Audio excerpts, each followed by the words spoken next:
Welcome SLST English aspirants. তোমরা জানো যে গতকাল আমি ইংলিশ গ্রামারের উপর বা অবজেক্টিভ ইংলিশের উপর মক টেস্ট সিরিজ স্টার্ট করলাম। সেটা ছিল মক টেস্ট নাম্বার 1 এবং এর বিষয়বস্তু ছিল অ্যাপ্রোপ্রিয়েট প্রিপোজিশন। টোটাল কোশ্চেন্স ছিল, আমি বলেছিলাম অ্যাজ পার সিলেবাস আমরা জানি যে মোটামুটি 60 কোশ্চেন্স যদি থাকে টোটাল কোশ্চেন্স, গ্রামার থাকে মোর অর লেস 40%, দুটো কম বা বেশি হতে পারে, তাহলে 24 কোশ্চেন্স থাকার কথা। তো 24টা কোশ্চেনই আমি দেবো ভেবেছিলাম, কিন্তু আমি কোশ্চেন দিয়েছিলাম 25। যাই হোক, it doesn't matter I think. So এই আউট অফ 25 আমি এক্সপেক্ট করেছিলাম যে তোমরা 25ই পাবে, কিন্তু আমি রেজাল্ট এখনই টপ 10 রেজাল্ট বলে দিচ্ছি, কিন্তু তোমরা কিন্তু সেটা পাওনি। 25 আউট অফ 25 পাওনি, 25 আউট অফ 25 পাওনি। তো এই মক টেস্ট সিরিজ তোমরা জানো যে এটা 3 মাসের কোর্স নয়, এটা চলবে ততদিন যতদিন পর্যন্ত না তোমাদের এক্সাম হবে। সেটা 6 মাস পরে যদি এক্সাম হয়, এই মক টেস্ট সপ্তাহে 2 দিন করে চলতেই থাকবে, এবং যদি 1 বছর পরেও হয় তবুও চলতে থাকবে। এবং এর জন্য আমি কোনো মান্থলি ফিস নিচ্ছি না, এবং আজকের যে ভিডিওটা আমি ইউটিউবে অ্যানালাইজ করছি এটা কিন্তু পাবলিক করে দিচ্ছি, কিন্তু নেক্সট ভিডিওগুলো গ্রামার সেশন ক্লাসগুলো কিন্তু সেগুলো প্রাইভেট মোডে পাসওয়ার্ড প্রোটেক্টেড থাকবে আমার অনলাইন পোর্টালে। তো যাই হোক, এখানে আমি যেটা বলবো যে তোমাদের স্কোরটা আরেকটু বেশি হলে ভালো হতো, কিন্তু ইন কোর্স অফ টাইম আমি চেষ্টা করব যে তোমাদের সর্বতভাবে চেষ্টা করতে, যাতে গ্রামারে তোমরা 100% স্কোর করতে পারো। এবং এর জন্য আমার যা যা করার দরকার তোমরা আমাকে কমেন্ট করবে, এবং রাত 10টার পর কমেন্ট করলে ভালো হয়। এবং আমি সর্বতভাবে চেষ্টা করব সেই ধরনের সেশনসগুলো, মক টেস্টগুলো কন্ডাক্ট করার এবং সেগুলো অ্যানালিসিস করার। এবং তোমরা জানো যে আমি এত স্টুডেন্টকে সবাইকে রেসপন্ড করা সম্ভব না, তাই শুধুমাত্র সিরিয়াস ক্যান্ডিডেটসদের এন্ট্রি সলিসিট করার জন্য আমি একটা এন্ট্রি ফি রেখেছি, সেটা হচ্ছে ₹99। এটা কিছুই না, তোমরা জানো। এই ₹99 দিয়ে একবার রেজিস্ট্রেশন করতে হবে, এবং টিল এক্সাম এবং প্রিফারেবলি, যদিও ডেট নেই, তবে 31 ডিসেম্বর পর্যন্ত তো আমি এটা কন্ডাক্ট করছি। তারপরেও যদি এক্সাম পিছিয়ে যায়, তারপর 3 মাস করে আমি এটাকে এক্সটেন্ড করার কথা ভাবছি। তো এই মক টেস্টগুলো তোমরা পেতে থাকবে। তো চলো আমরা মক টেস্ট সিরিজে চলে যাওয়ার আগে আমি চটপট বলে দিই টপ 10 রেজাল্ট। টপ 10 যারা, 1 নম্বরে আমি যেটা দেখলাম এরশাদ, তুমি পেয়েছো 20 মার্কস, 25 কিন্তু পাওনি। সো এটা আমাকে একটু হার্ট করেছে।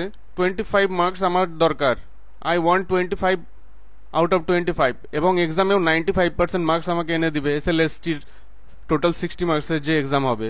তার জন্য যা দরকার বলবে আমি করব, এবং ফিজের জন্য ভাবতে হবে না। 99 শুধু entry fee and nothing else is required.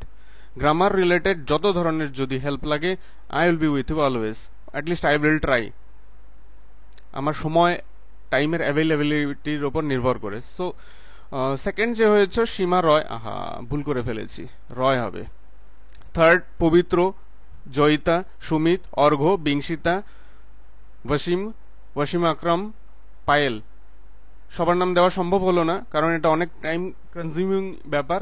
মার্কসগুলো তোমরা নিজেরা জানো, কিন্তু 20+ কেউ পাওনি। হ্যাঁ, একজন 24 আমি দেখলাম, কিন্তু পরে দেখলাম এটা তার সেকেন্ড অ্যাটেম্প্ট, আর আমি কখনোই সেকেন্ড অ্যাটেম্প্ট কিন্তু কাউন্ট করব না। ফার্স্ট টাইম যেটা অ্যাটেম্প্ট হবে সেটাই কাউন্টেবল।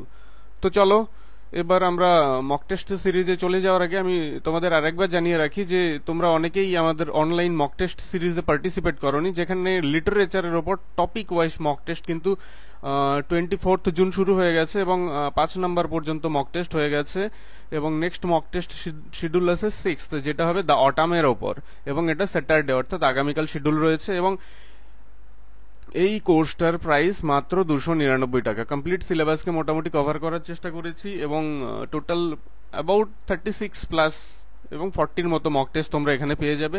তো চলো চলে যাই আজকের মক টেস্ট অ্যানালিসিসে। সো প্রথম প্রশ্ন যেটা ছিল, দেয়ার আর মেনি ইয়ংস্টার্স হু আর ডিজায়ারাস, এখানে সঠিক অ্যান্সারটি হবে অফ।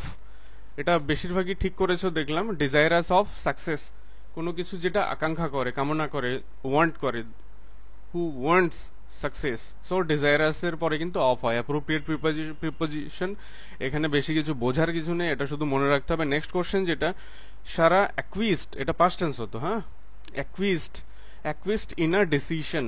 অ্যাকুইস্ট ইন মানে হচ্ছে সরি অ্যাগ্রিড, রাজি হওয়া। অ্যাকুইস্ট ইন আ ডিসিশন, অ্যাকুইস্টের পর কিন্তু ইন হয় এবং এর মানে হচ্ছে রাজি হওয়া। আমি স্ক্রিনে লিখতে পারছি না, যাই হোক নেক্সট টাইম এটা শর্ট আউট হয়ে যাবে আশা করি। নেক্সট প্রশ্ন চলো দেখি আমরা কি রয়েছে। Don't be blind to your own faults. Blind to মানে নজর আন্দাজ করা, হিন্দিতে যেটা বললেন নজর আন্দাজ করা, নজর এড়িয়ে যাওয়া, নজর এড়িয়ে চলা, মানে কোনো একটা বিষয় যেটাকে হয়তো আমার নজর রাখা উচিত সেটাকে যদি আমরা এড়িয়ে যাই, that is blind to is not the blind in conventional sense, denoting the sightless person. This is not like that. Don't blind to your own faults. So blind এর পরে টু হয়। নেক্সট অ্যাপ্রিহেন্সিভ এর পরে of হয়, এটা maximum ঠিক করেছো। So apprehensive of, আশঙ্কা করে, বিপদের আশঙ্কা করে, হি লেফট দ্য স্পট, যখন বিপদের আশঙ্কা করে সে কোনো একটা জায়গা স্পট ত্যাগ করলো বা বিপদের আশঙ্কা করা বোঝাবে, তখনই কিন্তু অ্যাপ্রিহেন্সিভ এর পর আমরা অফ ইউজ করব। নেক্সট কোশ্চেন কি রয়েছে, he could not continue higher education for want of মানে ল্যাক, অভাব, টাকার অভাবে, ফর দ্য ল্যাক অফ মানি।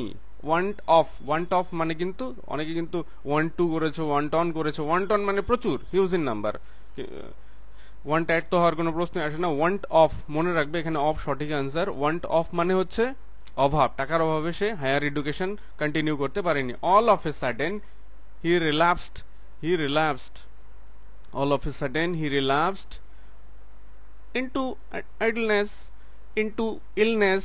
রিল্যাপসড মানে হচ্ছে কেউ হয়তো পুনরাবনতি, মানে কেউ হয়তো সুস্থ হয়েছে কিন্তু ডিউ টু অ্যাডভার্স রিজন বা সার্কামস্টেন্সেস সে আবার অসুস্থ হয়ে পড়লো। বা কেউ হয়তো অ্যাক্টিভ ছিল অফিসে, বস তাড়া দিল, তারপর আবার অ্যাক্টিভ ছিল ইনঅ্যাক্টিভ হয়ে গেছে, বস তাড়া দিল, আবার অ্যাক্টিভ হলো, কিন্তু দুদিন পর দেখা গেল আবার আলসেমি তাকে পেয়ে বসলো। In this cases we use the term relapsed into idleness. It means পুনরাবনতি, আবার অবনতি হওয়া, মানে ইমপ্রুভড হয়েছিল but again return to the previous phase, or stay in abeyance. 7 he was annoyed। হ্যাঁ, এই জায়গাটাতে অপশন সিলেকশনে প্রথমে মিসম্যাচ হয়ে গিয়েছিল। অ্যানয়েড এর পরে যদি উইথ তখনই হবে যখন কোনো পার্সনকে ডাইরেক্ট ইন্ডিকেট করবে বা ডিনোট করবে। So annoyed with the man, বিরক্ত হওয়া, ওই লোকটির প্রতি সে বিরক্ত হয়েছিল। যদি কোনো আইডিয়া, কোনো সামথিং যদি ডিনোট করে তখন অ্যাট হয়। যেমন পরের কোশ্চেনই দেখো, I was annoyed at his behaviour, at his sudden Cry, at his proposal, at his XYZ। So এখানে কিন্তু পার্সন বোঝাবে না, অ্যানয়েড এর পরে অ্যাড তখনই হবে যখন, মানে কিন্তু একই, বিরক্ত হওয়া, কিন্তু যদি অ্যানয়েড উইথ হয় তার মানে বুঝতে হবে যে it's associated with human beings বা পার্সন, বা যদি অ্যানয়েড অ্যাড হয় so it's associated with some ideas, something or some happening. Next question দেখো, ultimately the accused was acquitted. Acquitted মানে খালাস হওয়া, বলে না, হি ওয়াজ অ্যাকুইটেড অফ দ্য চার্জ, খালাস হওয়া। কোনো কারণে হয়তো কনভিক্টেড হয়েছিল, কনভিক্টেড না, অ্যাকিউজড হয়েছিল, তারপর প্রমাণাদি সংগ্রহ করার ফলে সে যখন খালাস পেয়ে যায় তখন আমরা বলি অ্যাকুইটেড অফ, খালাস হয়ে যাওয়া। বুঝতে পেরেছো? সো এখানে আমার আর বেশি কিছু বলার নেই। নেক্সট চলো আমরা দেখি, আই ওয়াজ নেভার অ্যাম্বিশিয়াস। হ্যাঁ, এই জায়গাটা একজন আমাকে কোশ্চেন করেছিল, স্যার অ্যাম্বিশিয়াস ফর হবে না?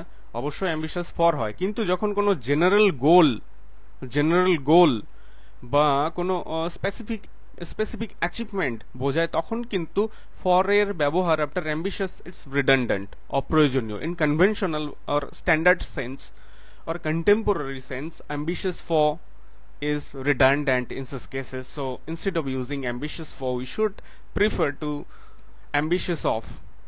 এবং ambitious of এর পরে সাধারণত কোনো যদি নাউন বা নাউন ফ্রেজ থাকে তাহলে তো ambitious of হওয়ার প্রবণতা আরো বেড়ে যায়, কিন্তু যদি হিম, হার এটসেট্রা বা কোনো প্রোনাউন থাকে তাহলে কিন্তু আমরা অফ দিতে পারি না, তখন ambitious for হবে। মনে হয় আমি বোঝাতে পারলাম ব্যাপারটা। চলো নেক্সট কোশ্চেনে চলে যাই। The dense forest was redolent. Redolent of মানে ভরে যাওয়া, ছেয়ে যাওয়া। রেডোলেন্ট অফ মানে পুরো একটা ভেইল তৈরি হয়ে যাওয়া, চাদরের মতো তৈরি হওয়া বা ছেয়ে যাওয়া।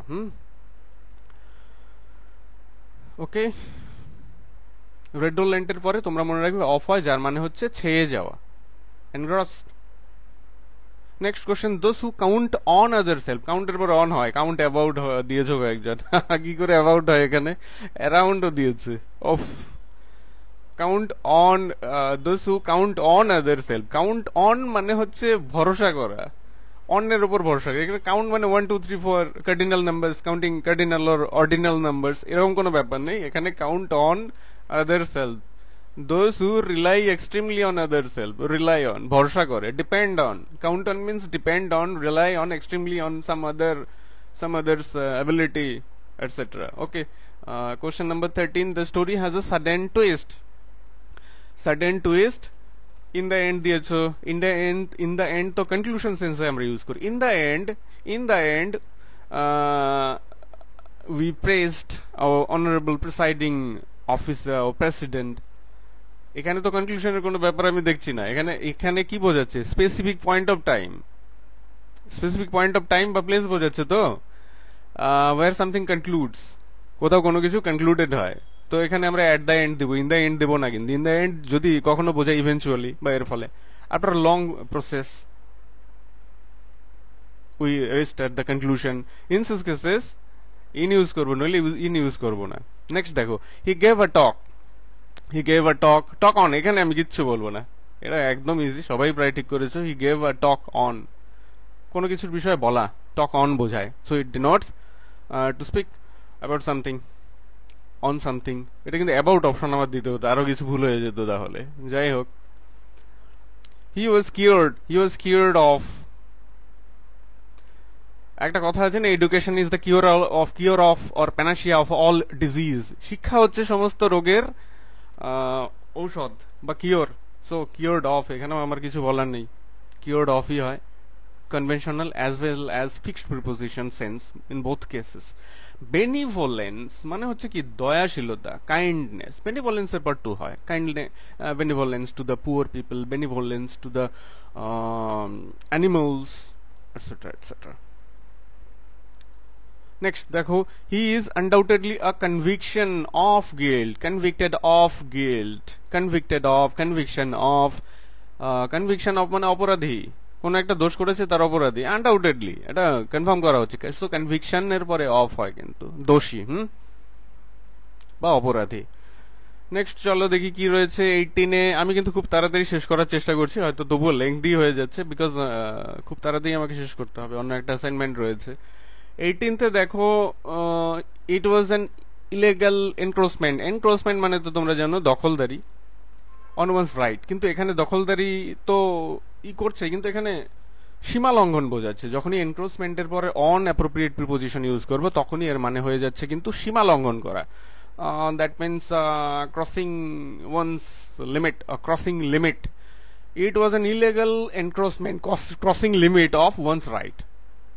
Encroachment on, that means crossing limit of, কারো রাইট যে অধিকার রয়েছে সেটাকে যদি ইলিগালি এনক্রোচ করা হয় বা ক্রস করা হয়, তখনই সেটাকে এনক্রোচমেন্ট অন ওয়ান্স রাইট বলা হয়, এবং এরপরে অন প্রিপোজিশন কিন্তু হয়।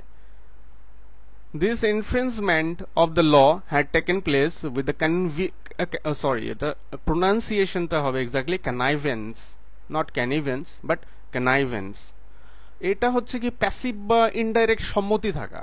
দেখা গেল যে প্রশাসনকে আমি ইনফর্ম করেছি আমার বিরুদ্ধে কোনো ইনজাস্টিস হচ্ছে, প্রশাসন আমাকে তো হেল্প করছেই না। Suppose I am the task is conducted by a promoter or a builder, কিন্তু তবুও দেখা গেল যে ওই বিল্ডার তার ইচ্ছা মতোই কাজ করে যাচ্ছে, আমার কোনো কথাও শুনছে না। প্রশাসনও হয়তো বা চেষ্টা করছে, কিন্তু আসলে প্রশাসন কিন্তু নিঃশব্দে ওই প্রমোটারকেই সাহায্য করছে।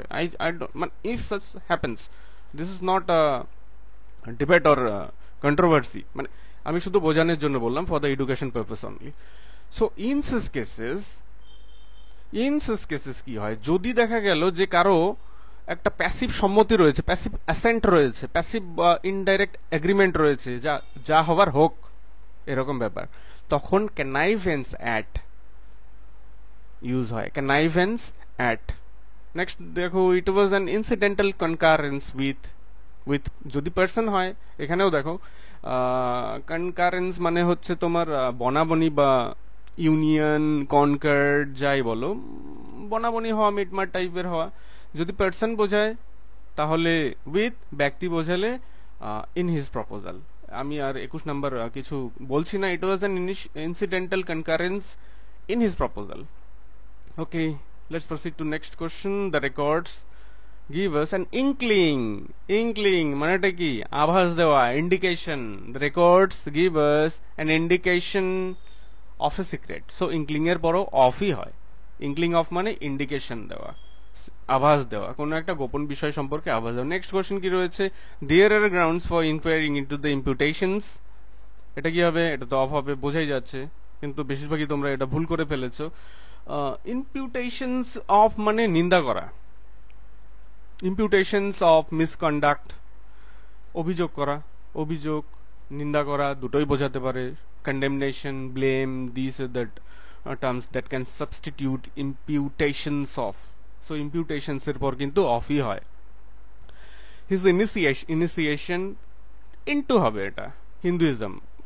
ইনিশিয়েশন মিনস হিজ বিলিভ, বিশ্বাস, দীক্ষা বা কোনো কিছুতে এঙ্গেজড হওয়া, স্টার্ট হওয়া, বা অ্যাসোসিয়েশন, হিজ অ্যাসোসিয়েশন। অ্যাসোসিয়েশনের পরে তো উইথ হয় আনডাউটেডলি, কিন্তু ইনিশিয়েশনের পর ইনটু হয়। Into means entry, in such cases though we use the term, but initiation into Hinduism, into Abrahamic religion, into XYZ, into Brahmanic faith, into pagan faith is known to all. So initiation into এর মানে হচ্ছে engagement, association বা দীক্ষা বা আরম্ভ। আজকের যেটা mock test সিরিজের লাস্ট কোশ্চেন ছিল, they disagreed over whether to parle G না, আরে not is not parle G, but parle অনেকেই ঠিক করেছে, আবার অনেকে ভুলও করেছে। পার্লের পরে উইথই হয়, যার মানে হচ্ছে বাক্যালাপ, speaking terms or a dialogue. They disagreed over whether to disagree with the enemy. So পার্লের পরে উইথ ইউজ করবে। সো আমি কতটা বোঝাতে পারলাম তোমাদের, কারণ এখানে বোঝানোর খুব একটা জায়গা আছে বলে আমি মনে করি না, কারণ এখানে অ্যাপ্রোপ্রিয়েট প্রিপোজিশন মিনিংটাকে জানতে হবে এবং একটু out of the trend appropriate preposition গুলো পড়তে হবে, কারণ নর্মাল অ্যাপ্রোপ্রিয়েট প্রিপোজিশন যেগুলো আমরা ডে টু ডে ইউজ করি, এর ফলে কি হয়, ডে টু ডে ইউজ করার ফলে ওগুলো তো আমাদের ঠোঁটস্থ বা কণ্ঠস্থ যাই বলা হয়ে যায়, সেখানে মেজর কোনো প্রবলেমস হয় না। কিন্তু যখন out of the track question set হয় তখন হয় প্রবলেম। ও তো ইন দিস কেসেস কনফিউশন আটা কনফিউশন